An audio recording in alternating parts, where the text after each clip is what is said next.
mountains. You know, I've been here more times than I can count. Yet every time, still feels like the first time. There's something about these places. Something beautiful and scary at the same time. There's a loneliness here that makes me feel free.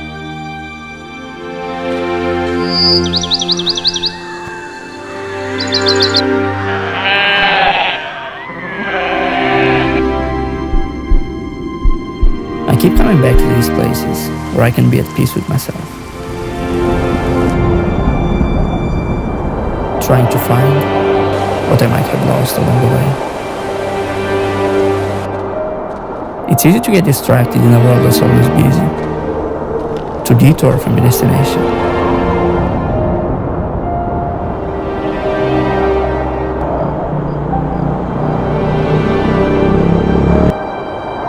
I guess being here reminds me what it's like to really feel alive. Reminds me why I started.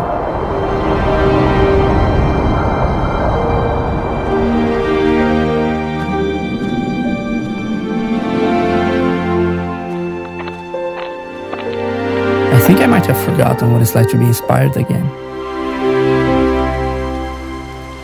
To create something that you love.